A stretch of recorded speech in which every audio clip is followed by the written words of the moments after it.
This week, we answer the age-old question of how long is too long to leave your partner on red. But first, we consider the importance of learning your partner's love language. Does it really matter? Are love languages really a thing? If they are, should you try to learn your partner's love language, even though it makes you uncomfortable? Welcome to the talking phase. Hello and welcome to the Talking Phase podcast. My name is Tom, and I am joined, as always, by my talented, zesty, and beautiful, engaging co-host, Pam. How are you, Tom, Pam? I am great. You are up to the challenge. I got 4 adjectives today. You saw that I was counting them. Anybody watching this on YouTube saw that I was counting them. Tom is the kindest co-host any woman could ever ask for with the very sweet adjectives that I get when he introduces me. So thank you very much, Tom. You look very handsome today. Oh, thank you so much. That's They'll very have to nice of you. log on to YouTube to see how handsome you look today. in my what color is that? My I cream t-shirt. I thought it was yellow. Pale yellow. Okay. Only real men wear pale yellow. Oh, I'm a real man. Yes, real man. All right, so what's happening? Talk to me. What's happening? It has been a week. Concert.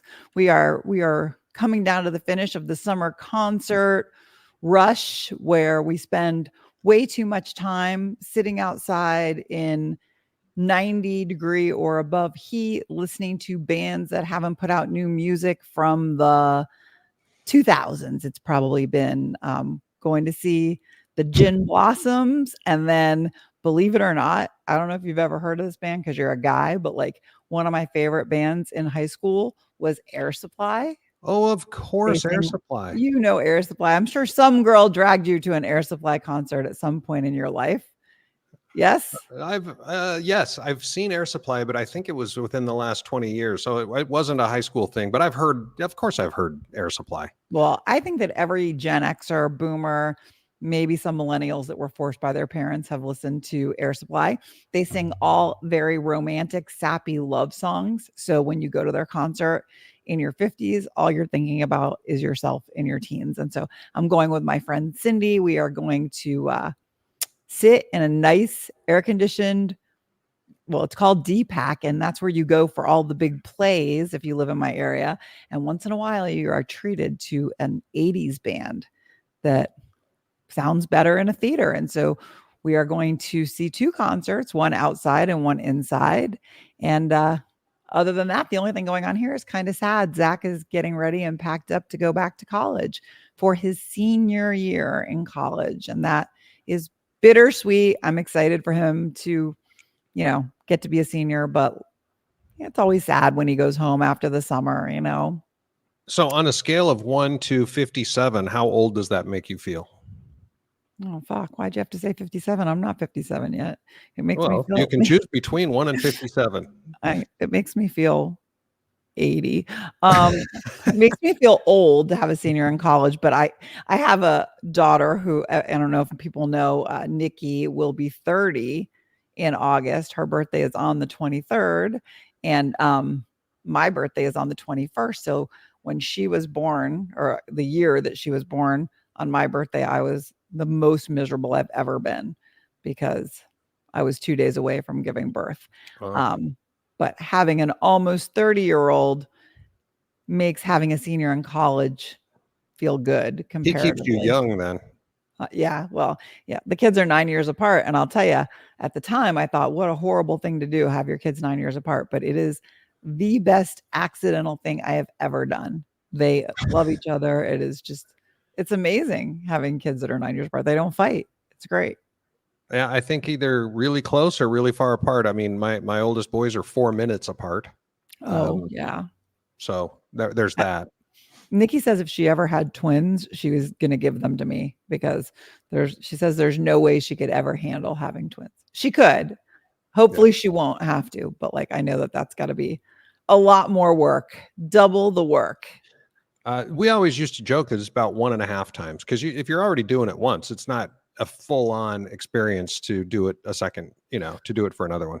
I just can't imagine. I cannot imagine like getting one to sleep and then having the other one wake up, or having one wake the other one up. I just can't imagine. Hmm. Like, you're nursing, you have one on each boob. Like, is that what that looks like? It's That, just, yeah, that was tough for me.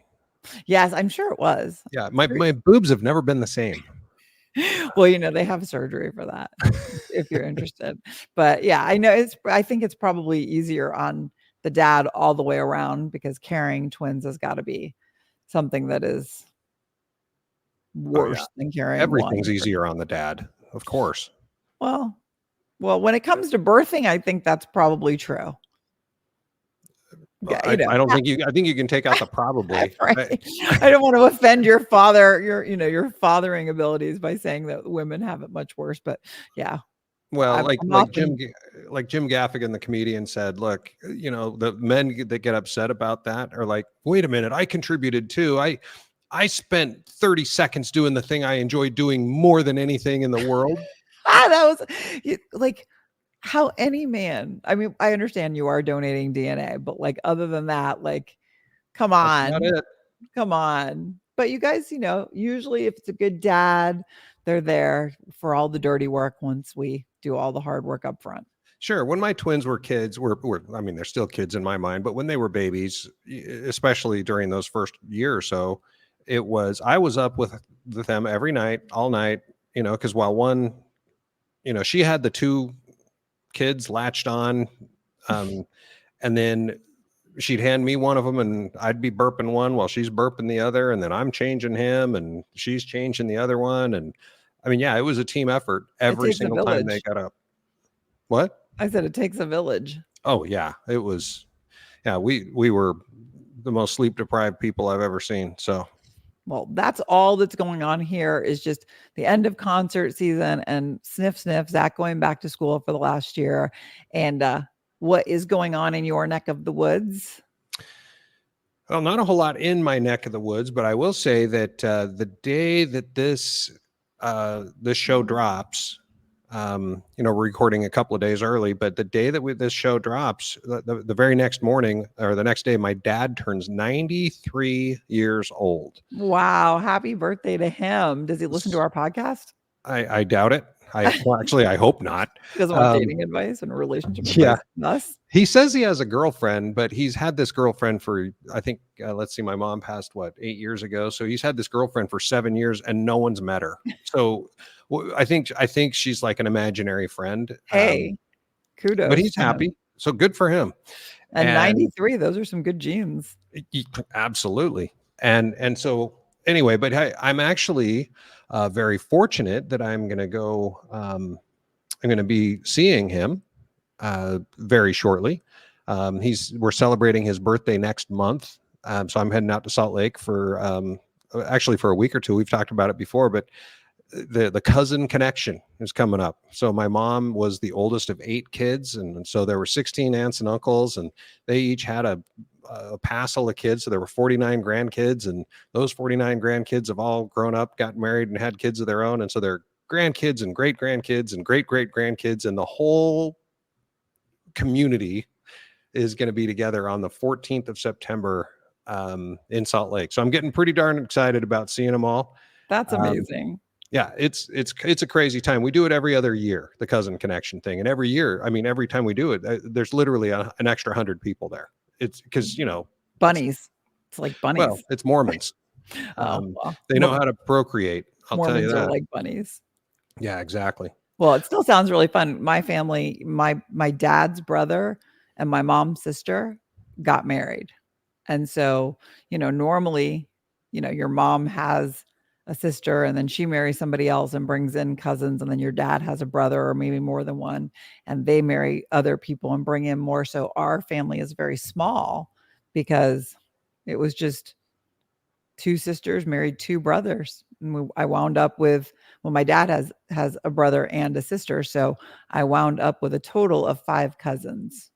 Wait a minute. Your mom's brother married your dad's sister? Yep. My mom and my dad met because my aunt and my uncle were married, and so they were younger, And my dad's a year younger than my mom. So, in high school, my mom was like this super hot 17 or 18-year-old. And my dad was like still a little nerdy 16-year-old. And so they met because they were constantly forced together at family functions and they weren't at all interested in each other. And Wow. my mom went on to get married to somebody else for a short time. And then after that marriage, she was older and my dad was older and they were clearly thrown together one last time and it stuck. And they fell in love and got married and had myself and my sister, my sister is also 5 years younger than me and was born on my birthday 5 years That's after one of I was those things born. we have in common. Yeah, it's My very interesting that we both have siblings born on the same day, but different years. Wow, that's crazy. Okay, well, now that we've talked a lot about the habits of Mormons to procreate, Brian, small family. who's the most recent in our crew to procreate, how you doing, Brian? Doing great. Two things. First of all, Pam, I am so jealous you're going to go see Air Supply because I am not all out of love. I would love to go see that in concert. What about making love out of nothing at all, though, Brian? We got to do whatever works. Number two, even though my sibling, I say my siblings, I have one sister. But I was not born the same day as her. However, in the spirit of siblings being born the same day, I'll take yours and I will give you same church, different pew. My wife and I are siblings. So my sister, hear me out. Hold on. My sister and my wife's brother share the same birthday. So there you go. It's a little different, right? But we're making it work. Sister-in-law and brother-in-law share the same birthday. Okay. I'm doing good. I'll shut up now. They're birthday twins. It was just complicated for me, like sister-in-law, brother-in-law. Yeah. I'm just going to start singing All Out of Love and I'll you had me at my sister and brother are married. I think that's what you said. Yeah, that's what I thought you said too. Yeah. That's why I had to keep going because I knew that I was going to open up a whole can of worms if I buried did the lead. It, so yeah, bury that lead as deep as it can go. It's going to be a very interesting I appreciate that. So yeah, we'll just edit that part out maybe. Leave it. That's great. That's my favorite part of the day. Well, before we now that we've done that, again, we've had some great, very interesting, weird conversations so far, but let's get into our topic. And this is a topic that Pam and I have talked about a little bit. Not a lot. Some of the times we do these topics, we will have spoken for weeks on end and argued and I can't budge her and she can't budge me on anything. And then we get on the show and we basically share the same thoughts, but then one of us moves a little bit here and there. But this one we haven't really spent a lot of time talking about. And so, but it's a big deal, especially in the dating world. So I assume almost everyone's at least heard of this. And we're going to be talking about a book and a concept called the 5 Love Languages. Okay. And if you haven't heard of it, here's just a little bit of a background. This is a book written by a guy named Gary Chapman. And I read it a long time ago. And I honestly, I cannot figure out why. But if you go to a bookstore, it's in the Christian section. But I don't recall it being a total, like a very religious book. And maybe I just blocked that shit out. I don't remember anything religious in it. But anyway, it was first published in 1992 and has sold over 20 million copies. So you know that a lot of people have read this thing. And in fact, if you go look at it on Amazon, there are 93,000 ratings of this book, and it's like 4.9 stars. So it's clearly a book that a lot of people have read and a lot of people put a lot of thinking into. Pam, did you say you have read this then? I have read it. I read it at a very tumultuous time, but I have absolutely read it. Okay. I've actually read it a few times. And I personally think it's a great book. It's actually kind of, it's highly entertaining to me as well, which is another reason I can't figure out why it would be in the religion section. I can't wait to hear why it was entertaining. Yeah. Well, yeah, I learned a lot about myself, I think is what it comes down to. So that's kind of what the book is. It's called The 5 Love Languages, and we're going to talk about what those are in a minute. But before we get there, Pam, do you want to take just a minute and kind of explain the theory? Not necessarily your beliefs, although feel free to throw them in there. They're coming, don't worry. Okay. But yeah, what's the theory? I'll just a short little idea for those of you who haven't read the book. According to the theory, we all have a primary love language, or even two. And actually what that means is if you are trying to show your partner that you love them by using all 5 love languages, you are wasting 60 to 80% of your efforts, which I find crazy. But we tend to show love to other people the way that we want to be loved. And maybe that's not the best way to do it, according to Gary. Yeah, according Gary to Reverend Chapman. Right. I don't know what, he clearly knew what he was talking about. He sold a lot of copies, but. Yeah. And if you go to the 5lovelanguages.com or whatever their website is, they've got the 5 love languages for children, the 5 love languages for dating. I think they even have the 5 love languages for work at this point, but that's not shocking. The guy wrote a great book. He sold a ton of copies and he was on the money train. How many love language or how many languages can I come up with that people will buy? Yeah. I've never bought another one, but I do own the love language book. Yeah. I bought it years ago and I have bought an electronic copy somewhere. So, well, as the name of the book implies, there are 5 love languages. Okay. And we're going to run through those really quick. The first one is, well, the first one in the list. It's not the most important one or anything. I'm not trying to rank them or anything. The first one that they list is words of affirmation. The next one is quality time. Then there's physical touch, acts of service, and receiving gifts. Now, this is really important that everybody understand that these are love languages. So even if receiving gifts is not your love language, it doesn't mean that you hate receiving gifts. I enjoy receiving gifts, but I'll be blunt. I don't give a shit. From a love perspective, I don't know that somebody loves me because they bought me a gift. So that's just kind of an important thing to talk about. And I'm sure we'll talk more about that. But I think a lot of people have formed an opinion about this concept about the love languages. They're either, this is the coolest thing that's ever happened, or this is the dumbest theory that they've ever read. There's very little in between from what I've seen. For the record, in case anybody hasn't gathered it yet, I'm a big fan. I'm a big believer. I think it makes a ton of sense. So Pam, what are your thoughts? Let's start figuring out where we stand on this. Well, I mean, I've read the book.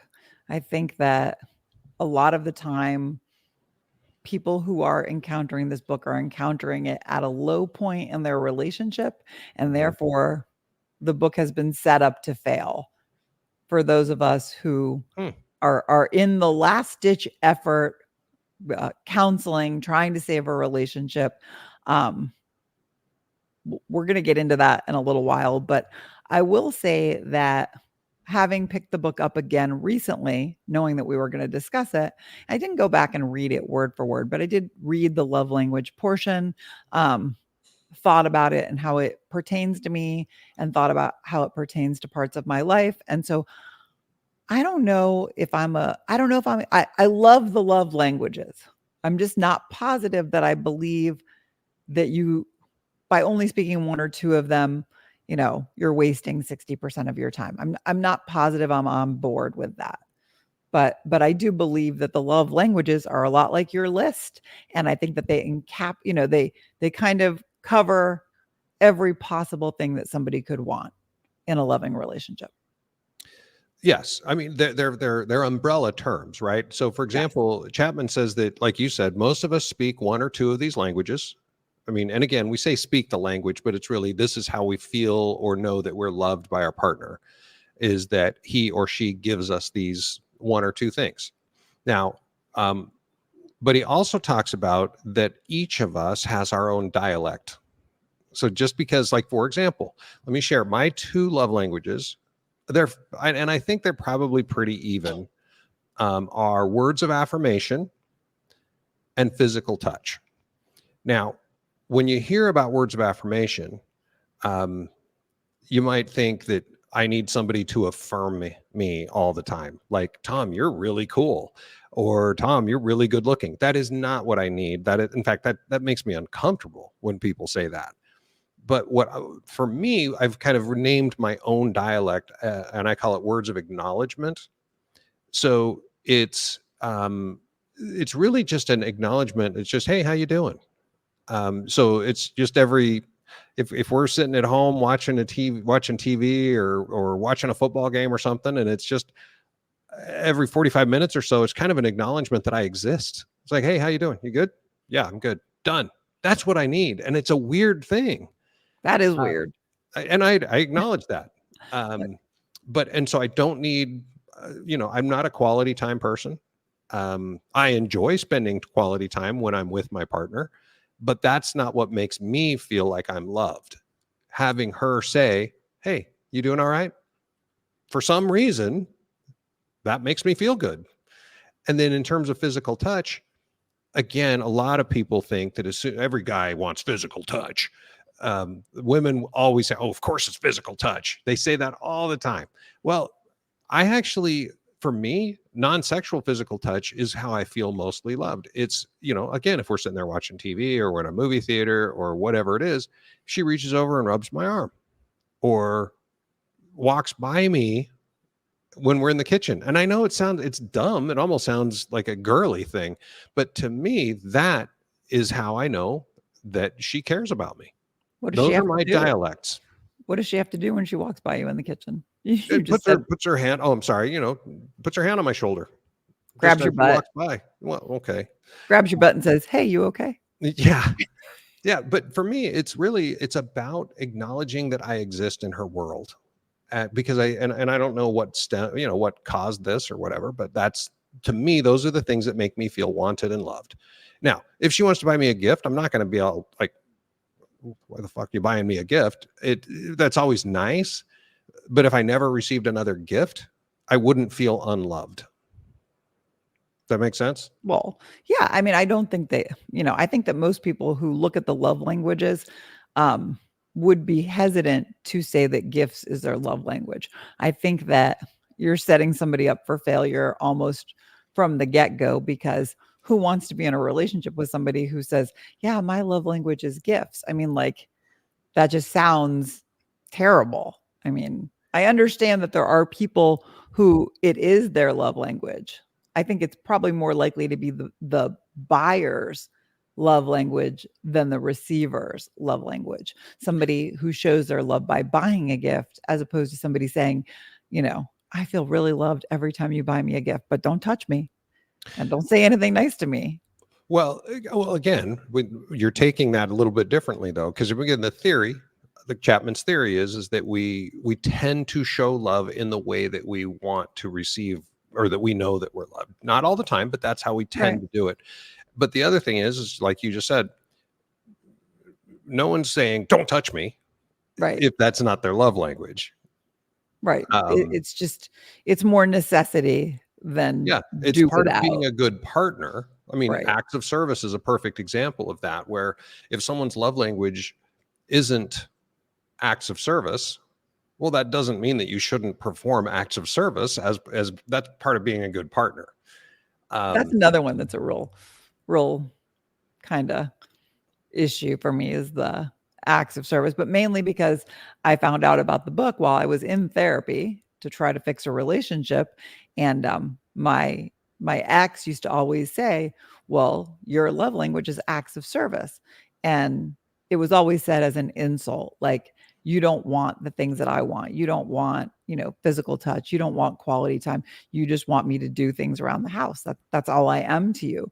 And that's certainly not how I felt or would want to feel in a relationship. But at the same time, when you're finding out what your love language is in couples counseling, acts of service and gifts might be at the very top of the list, because you don't feel like you want physical touch or quality time with that person. You're coming from a negative point in your life. So I think the fact that you told me you also encountered the book for the first time in therapy. Mm-hmm. I think it's a shame that that's when we are encountering the book. I'm hoping that by doing this topic today, people will go out and get the book, because if you found it in the beginning of a relationship, it would be a much better relationship saving book if you found it before you were in couples counseling. Yeah, actually, believe it or not, I actually, when my nephews or nieces or whoever were getting married, it became kind of the standard that the gift that I would give them, the wedding gift, would be a book, and it would be the 5 love languages. And I would always make sure I included a letter explaining unless I could sit down and take him to breakfast or whatever and explain what was going on, which I have done. But it comes down to, I want them to understand exactly what you just said. I think it is just critical that people understand how to interact with their spouse.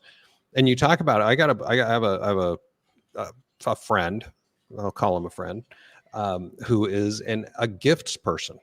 He loves to receive gifts. And his wife, he shows his love to her by buying her gifts all the time.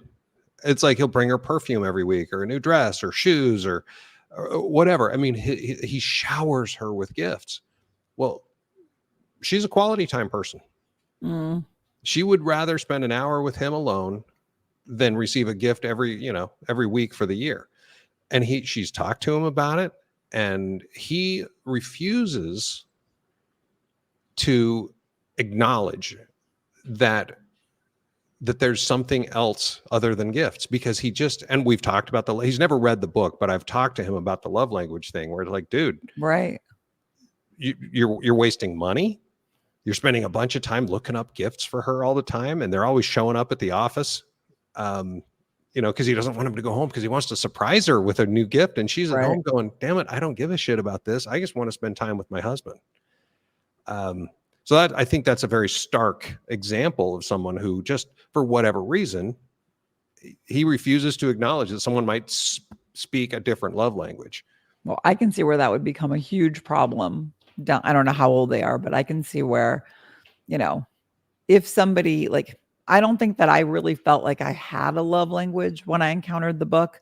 I'm not sure what my love language is now, but it certainly isn't acts of service or gifts.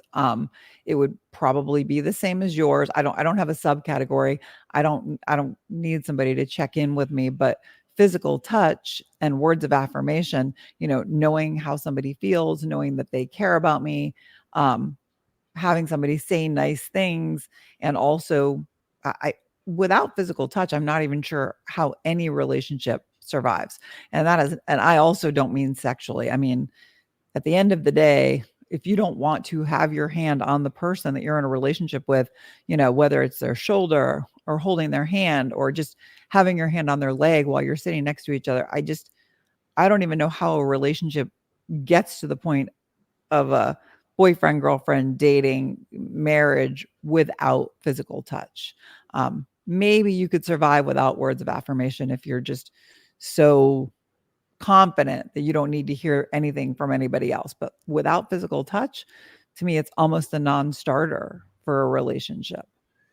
Well, so clearly, physical touch is either your primary or one of your primary love languages. I think I'm going to send you the link after this to ask you to take the test, because it just takes 10 minutes to take the test online. I'll take your test. I'll take your test. I'll take it. I feel like, I don't know, those two things are, I mean, they're so even in my mind, but when you bring in quality time, I feel like that goes right onto the stack. Like, if I'm not spending quality time with the person I'm in a relationship with, I think it's almost the same thing for me. It's like those three love languages, with one without the other, I just don't know what drives the people to want to say, I want to be with this person for the rest of my life, if you can't have those three. And so it's really hard for me to say that, like, I believe you pick one, or even if we're being gracious and we're saying you pick two. Yeah. Acts of service, you can do things for each other. It doesn't have to be a love language. It just is. And then gifts, I do like to receive gifts, and I like to give gifts, but they don't make or break my day. But the other three, I just don't know how you prioritize one over the other two. Well, and that's why you take the test, because this is like Harry Potter's wand. He didn't choose it, it chose him. But it's also the guy who wrote the book, who wrote the test. No, I understand. I get it. But again, we're going off of the theory that it's a real thing, and some people think it's horseshit. I get it. I won't say it's horseshit, but to even say we're going off the theory that it's a real thing, I don't know. I don't know that I think it's a real thing. I think Well, then that you the think love, it's horseshit. What's the difference? well, because I think the love languages themselves are amazing, fantastic, necessary. But I just don't know about picking one or two. And I don't know even how acts of service became an important love language. So I question some parts of the book and I lean into the parts that I agree with. So is it like partial horseshit? Well, so you believe in the stuff that you believe in and you don't believe the stuff you don't believe in. That's Like Santa, I guess. yeah. Yeah. Okay. Well, let's do this. So, I mean, for me, this is the stuff that it's important to me. So, and I'm mixing things here. I don't think the word love tank or anything like that is ever mentioned anywhere in the Five Love Languages book. Right. However, I look at it this way, and I go, look, your love tank gets full, and then over the days and the weeks and stuff like that, you're burning your love fuel, so to speak. And as your fuel gauge is getting towards empty, you've got to, something has to refill that tank because you can't run on empty forever, or Right. there's no relationship, there's no love anymore. And so the question is, what fills the love tank? And for me, it's words of affirmation and physical touch. And so if you ask yourself, what are the things of those five, and if you can think of a sixth, well, you can write a new book about it. But if you look at those five things and you say, which of those five things truly fills your love tank, those are your love languages. The other things are just nice to have. Like I said, if someone gives me a gift, that's great, but it doesn't fill my love tank. If somebody does an act of service for me, it's nice. It's nice that they're a good partner, but that doesn't fill my love tank. So that's how and again, whether you take the test or not, that's kind of how I've been able to think about this for myself. Well, I want to take the test, and I definitely have a much more open mind about love languages now than I did within my marriage, because I felt like being told that my language was acts of service was just a way to attack me and to say that I, wasn't an emotional person. And I think that for everybody, that it depends on the person that you're with. If you're in a relationship with somebody and that relationship is good and you really enjoy being with that person, then you love languages in general. You love quality time. You love physical touch. You love being told that that person really sees you and appreciates you and thinks the world of you. Those are three different love languages. When you're in a good place, gifts, I'm a girl. We like gifts. I mean, whether it fills my cup, if I get a really great gift, like something that, if somebody buys me something that I've been saying, God, I really want this. It could be $1 and I've been too lazy to get it for myself. And if somebody buys me that $1 item and shows me that they were thinking of me, and I'm thinking of my daughter and her boyfriend, because when they met, he knew that Taylor Swift was her favorite artist. We're both total Swifties. And I remember one night she went over to his house and he had gone to Target and bought her a Taylor Swift album, right when it came out. And she has never been more excited about anything. Not because he bought the album, she could afford the album, but just the fact that he has always paid such close attention to what she says. And like the gifts that he picks out for her definitely show her how much he loves her. But gifts is not her love language, nor do I believe it's his. But how do you know that? I mean, I spend a lot of time with them. I think that you've spent time with them. I think it's clear that physical touch and words of affirmation are again, I'm always down to these three love languages. They're at that point in their life where they're so in love with each other that all the love languages are in the same spot with them. I think we should have Adam and Nikki take the test too. Maybe they should. And actually, as we were talking, I was thinking that I need to get them the book before they get married or engaged, because I think that this is the right time to figure out what somebody's love language is. But I still stand pretty firmly that when you're in a good relationship, really all five of those languages come so naturally. And when you're in a bad relationship, none of them come easily.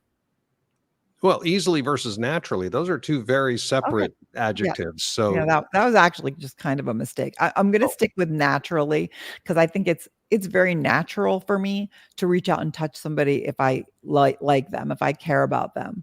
It's also very natural for me to buy them a gift or to do something that they need me to do, whether it's to give them a ride or whether it's to whatever it is that they need done. I find it very natural and I want to do it. I want to do all 5 love languages all the time. But then I think back to past relationships and I can just like almost remember that shift, from really wanting to do everything for somebody to just not wanting to. Oh, I remember that too. I remember not wanting to. Yes, I'll leave it at that. But you're an act. You like to serve. I do. So was her love language acts of service? So yes. So my second wife, the one that we always talk about, because that's where my longest marriage, 18-year marriage, she, her love languages were quality time and acts of service. And they were pretty much interchangeable. There wasn't like one of them was much more important to her, but those both were very important. And so the good news is I do truly enjoy serving people I love. I it's very therapeutic for me to know that I have made somebody's life easier. Whether that's taking out the garbage or, I don't know, cooking dinner or, it was from the simple stuff all the way to remodeling a house. I mean, just whatever she wants, I find it therapeutic for myself to know that I took care of it so she didn't have to worry about it. But what's weird, and this kind of blows the Chapman theory about how you tend to show love the way you want to receive love. When someone does serve me, I feel awkward. I don't like to receive acts of service. I like to give acts of service. How weird is that? I can imagine that would be very difficult for somebody who really wants to serve you. If it makes you uncomfortable. I mean, you would have to, God, do we not talk about communication? You would have to communicate with somebody. Listen, I know you really want to do this for me, but just sit the fuck down. Let me do it. Exactly. And that's sometimes you have to do that because both parties have to learn each other's love languages, and learn how to speak and understand. I think we should ask Brian, as the quote newlywed of the show. He can wrap up our segment on love languages. All about his and his wife's. So my wife and I, back when we were engaged, I believe we did this. And that was a long time ago. So I'm trying to think back to the answers, but I'm pretty sure for my wife, she liked, it was the acts of service and I believe quality time were the top 2 for her. For me, it was physical touch and words of affirmation. So it was obviously a little bit of a yin and yang. We had and getting real. It's always been something we've worked on. Is how do we better show each other that we care for one another? And this was part of trying to figure that out. And this was something I think it really has helped us. And looking at it today, I guess we don't even think about the things we do to each other or for each other as a love language. It has become more just ingrained. And I think that's kind of speaks to like, if it becomes more of what, like, it just becomes your routine, like brushing your teeth. And I don't want it to sound like you're just kind of like not even thinking about how you treat your significant other, but just the fact that you know that person so well and you're able to now almost reflect to them what they need, and vice versa, right? For that matter. I think that's kind of where I'm at. And again, I'm going very high level from when we did go over this. So yeah. Well, and I think it's probably a lot easier. I mean, it's probably not automatic, but it's probably a lot easier if you are dating somebody or married to somebody who does have the same love languages, and it's going to come a lot more naturally than trying to teach yourself to perform acts of service if you don't like to do that. Well, it also removes the guessing too, right? Like it's one thing to, like when you're in the courtship, to kind of try things out and see what works. But when you're with someone and you're saying, yes, you are my person, I want to make sure I know you and what makes you tick and how I can help you. Because to Tom's point too, like for me, I don't like getting gifts, but I like helping. I really love that. Like for me, it gives me an intrinsic joy, like just knowing that you made somebody feel good. Like that, I think that goes to kind of my coaching personality too. Like I love coaching. I love seeing people get it. And that's just something that I can't put a dollar amount on. I can't put it into a word. It feels good. And I guess, when you think about how you engage with your significant other, if you're able to remove the guesswork and just know that you're able to meet them where they are and give them what they need and vice versa, like that communication is so key. Because if you're not able to communicate, then at the end of the day, like you're on pins and needles. Like it's not really a strong relationship. Absolutely. Right. So everybody needs to get the book.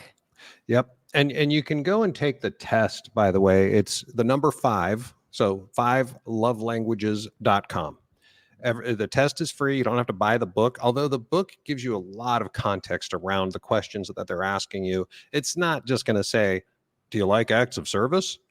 Right. I mean, No, they do a good job of giving you the test. And I know that I will be a better partner now that I am looking at the book with clearer vision, without any anger, and hoping that my next relationship will be my last relationship. I can't understand why anybody who has that same hope would not, even if you don't know if Gary Chapman knew what he was talking about, clearly those love languages are important. Yes. All right. Well, let's do this. I mean, that was fun. I mean, I think that's an important one. If you haven't heard of the book or haven't read it in a while, I think it's a worthy thing to do. Whether you're I agree. happily married or happily single, I think it's a great place to go. So with that, I think we ought to jump into an email from one of our amazing listeners. You've got mail. All right. Well, here we go. Hi, Pam and Tom. I've been a fan of your podcast for a while now, and I'm hoping you can offer some insight into a situation that's been really bothering me. I'm in a relationship with a guy who often takes hours or even until the next day to reply to my texts. It's been happening quite often, and I can't help but feel upset and anxious when it does happen. I understand that people get busy, but sometimes I can't shake the feeling that this might mean he's not interested in me or doesn't take our relationship seriously. I really care about him, and I want to make sure that I'm not overreacting. Does his delayed response time indicate a lack of interest, or am I reading too much into it? How should I address this with him without coming across as too needy or demanding? I would really appreciate any advice you could provide. Thanks for taking the time to read my email. Sincerely, always on red. Clever. Love the names that these people make up for themselves. Well, and it's funny. I only learned about what it meant to be left on red from Nikki because she's a millennial.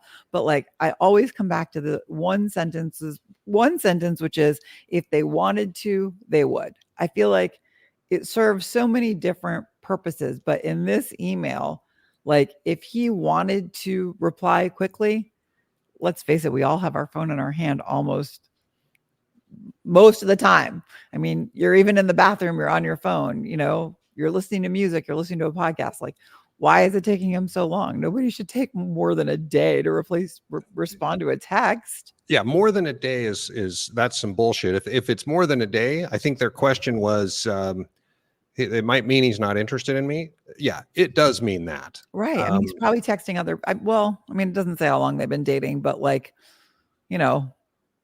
I would say this has got to be somewhat new, because this is something you would find out pretty early. But here's the question that I would want to ask. I mean, again, as always, we only have one side of it, blah, blah, blah. We don't know. First off, we don't know if always on red is a man or a woman. This could be a same sex. No, I think it's a woman, because I think it says he multiple times. Right. So, right. I see what you're saying. Yes, it could be two men. It could be, and it doesn't really matter. I mean, everybody shows everybody should respond. But here's the thing: always on red's boyfriend. I'm trying to figure out, is he a surgeon? I mean, maybe he's in surgery, but also lots of contact centers. Brian and I work in the contact center space, and a lot PCI compliance. If you're ever taking a credit card, you can't have your phone with you. You have to leave it outside so that you can't take pictures of people's credit card numbers and stuff like that. So it is possible for several hours to go by where they're unable to text back. I get several People have hours, lives. but a day or 12 Overnight. hours or overnight, that's some bullshit right Listen, there. when you're dating and you're just out there and and you've been texting with somebody, you can be texting with somebody for like 10 or 15 minutes in the beginning in the talking phase. Mhm. And you feel like you're having an actual conversation. And then you're taking turns, you're waiting for them to reply before you send a second text. And you ask the last question or you make the last comment. And I used to always try to make it a question Yep. so that they knew I was waiting for a reply. I don't know. It's something that you learn along the way on the dating apps. And It's the talking phase. I swear to God, at least 50% of the time, no matter how great I thought that chat was going, I'd ask that question. It was my turn and it was crickets, like no reply. And then like the next day or the day after, they'd be like, "Oh, I'm really sorry. I got caught up and I was really busy." I'm like, "No, fuck off." Like, and that's what I would say. I would say first ask him, like if this is a relationship and you guys are dating and you don't know if he's taking the relationship seriously, but you called it a relationship, like that entitles you to ask the question, why is it taking you so long to reply to my texts? And quite honestly, no relationship is going to combust over that question. I mean, Right. But at the same time, what's fascinating, and some people have seen the TikTok that I did about that lady I was dating earlier in the year who gave me a ration of shit for responding too quickly. right. I remember that. She said, And the thing is, I've got here on my computer right in front of me, I've got Slack for work, and then I've got iMessage. So I text all day long because I'm also slacking all day long. right. I mean, it's just it comes up and I respond to it because it's basically I treat it as instant messenger. And so she, I wasn't, and she kept saying that I was desperate because I responded too quickly, which I think that's some bullshit too. Right. But someone actually responded to that story and said, if someone tells you how to love, run. And she was telling me this, you need to wait a little while before you respond or you look desperate. She, or always on red, is saying he's not responding quickly enough. Right. Which is more the norm. Right. That girl wasn't normal. And it always goes back to the same thing. Always on red. You need to have a conversation with your boyfriend and set some expectations and find out what the hell's going on. I think the answer is always yes. The question that she's asking, or he's asking, whoever it is, am I reading too much into it? I don't think so. No. If he wanted to, he would. I mean, at the end of the day, like if I'm texting with somebody and we're in a conversation and they get busy, they should say, "Hey, I have to go. I'll talk to you later." And then maybe you still never hear from them again. But like if this is a relationship that they're in and she's obviously upset about the fact that he's not getting back to her, like does he show up for dates on time? Does he show up at your house when he wants more than a text? I mean, like this is give and take. Right. For me in a relationship, I hate the games. Maybe this is somebody in their 20s and they are looking for somebody that is more of a challenge. You actually found a woman who was looking for more of a challenge in her 50s, which in my opinion, we've had nothing but challenges. If you're divorced and in your 50s and you're single again, you're sick and tired of the challenge. So if I run into somebody who's like playing games, I'm completely uninterested. I'm done. Absolutely. And that's my advice to always on red is talk to your boyfriend, find out what the fuck is going on. And if it's okay and you understand, good for you. And if they don't come clean or give you a good answer, I would end it. I know that seems harsh. I would definitely say to him, it's unacceptable for you not to get back to me within an hour or two. Maybe, like you said, maybe he's busy, but at the end of the day, if he doesn't get back to you the same day, he doesn't care. He's just not that into you at all. Exactly. Sorry, not sorry. That was an easy one. So listen, everybody, we love your emails. Please keep sending them. If you don't know the email address by now, it's talkingphase@gmail.com. That's talkingphase with a PH in phase. I read every single email that comes in. We will let you know when we're going to read them on the show if we select them, but I love reading them. So please keep entertaining me. We will do our best to help. And sometimes you'll like what we say and other times you can just discard it. But please keep sending in those emails. Absolutely. And thank you, everybody, for listening. Please take a few seconds right now on whatever app you're using to listen or watch us and do a quick rating and review. A thumbs up or a 5-star rating would be greatly appreciated. And in the review, go ahead and just say, I don't know, should Always on Red stay with her boyfriend or not? Just what do you think? Is 24 hours too long? Make sure you take a minute, share this podcast with your friends and your family, especially those that are always left on red, so that they know how it feels. We drop a new episode every single Friday morning, unless I screw it up, as we've talked about. And if you are into other social medias other than just listening to podcasts, be sure to follow us on Instagram, Facebook, and TikTok. Pam does an amazing job of managing all that, including reading all of your emails. So with that, until next Friday, this is Pam and Tom signing off. Well, good evening, good afternoon, have a great day, and a great weekend.